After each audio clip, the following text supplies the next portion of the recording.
মধ্যপ্রাচ্যের উত্তেজনা সরাসরি প্রভাব ফেলতে শুরু করেছে বাংলাদেশের জ্বালানি নিরাপত্তায়। হরমুজ প্রণালী অচল হয়ে পড়ায় নির্ধারিত জ্বালানি বহনকারী জাহাজের বড় অংশ এখনও দেশে পৌঁছাতে পারেনি। বাংলাদেশ পেট্রোলিয়াম কর্পোরেশন সূত্রে জানা গেছে, বুকিং দেয়া জ্বালানি তেলের চালানের প্রায় 2/3 জাহাজ এখনও দেশে আসেনি। এতে করে সামনের দিনগুলোতে জ্বালানি সরবরাহে চাপ তৈরি হবার আশঙ্কা বাড়ছে। যদিও জ্বালানি এবং বিদ্যুৎ সংশ্লিষ্ট মন্ত্রণালয় থেকে বলা হচ্ছে, পরিস্থিতি এখনও নিয়ন্ত্রণে রয়েছে এবং বড় ধরনের সংকটের আশঙ্কা নেই।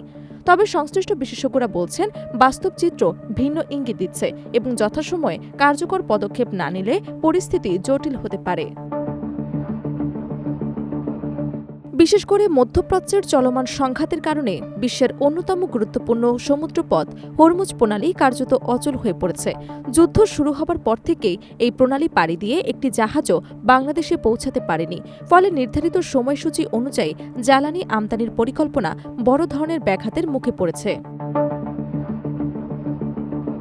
তবে বিকল্প পথে কিছু জাহাজ দেশে এসেছে। গত মাসে মোট ৩৮টি জাহাজ বিভিন্ন রুট ব্যবহার করে জ্বালানি নিয়ে বাংলাদেশে পৌঁছেছে।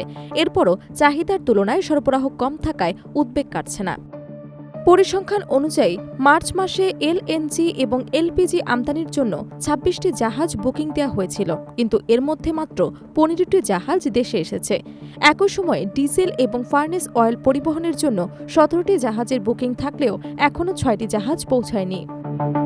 এছাড়া নির্ধারিত সূচি অনুযায়ী আসার কথা থাকলেও ক্রুড অয়েলের অন্তত ২টি জাহাজ এখনও অনুপস্থিত রয়েছে। চলতি মাসেও একই চিত্র দেখা যাচ্ছে।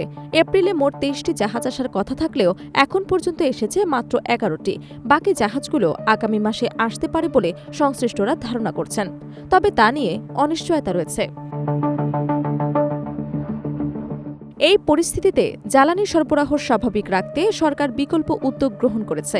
গত সপ্তাহে স্পট মার্কেট এবং সরকার টু সরকার পদ্ধতিতে ২,৬০,০০০ টন জ্বালানি তেল কেনার অনুমোদন দিয়েছে সরকারি ক্রয় সংক্রান্ত মন্ত্রিসভা কমিটি। সংশ্লিষ্ট কর্মকর্তারা জানিয়েছেন, রিফাইন্ড অয়েল এবং ক্রুড অয়েল উভয় ক্ষেত্রে বিকল্প উৎস থেকে জ্বালানি সংগ্রহের চেষ্টা চলছে।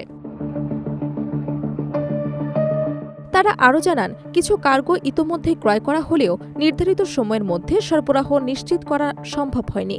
তবে বর্তমানে অন্তত ২টি কার্গো স্ট্যান্ড বাই অবস্থায় রয়েছে এবং চলতি মাসের শেষ দিকে এর মধ্যে একটি দেশে পৌঁছাতে পারে বলে আশঙ্কা করা হচ্ছে। এরপরও পরিস্থিতি পুরোপুরি নিয়ন্ত্রণে আনা সম্ভব হচ্ছে না বলে মনে করছেন বিশেষজ্ঞরা। তাদের মতে, যুদ্ধ দীর্ঘায়িত হলে শুধু হরমুজ প্রণালী নয়, বিকল্প রুটগুলো ঝুঁকির মুখে পড়তে পারে। এতে করে জ্বালানি আমদানি আরও কঠিন হয়ে পড়বে।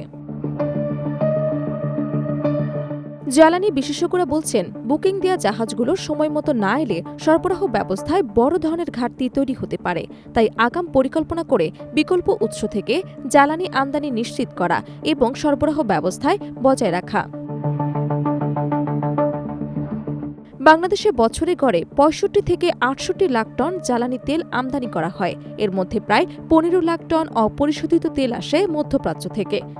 এছাড়া প্রতি মাসে ৬ লাখের টনের বেশি এলপিজি আমদানি করা হলেও গত মার্চে এসেছে ৩ লাখ টনেরও কম। সব মিলিয়ে আন্তর্জাতিক পরিস্থিতির প্রভাব এবং সরবরাহের অনিশ্চয়তা বাংলাদেশের জ্বালানি খাতকে একটি কঠিন পরীক্ষার মুখে ফেলে দিয়েছে। এখন পরিস্থিতি মোকাবিলায় দ্রুত এবং কার্যকর সিদ্ধান্ত নির্ধারণ করবে সামনে দেশের জ্বালানি নিরাপত্তা কতটা স্থিতিশীল থাকবে।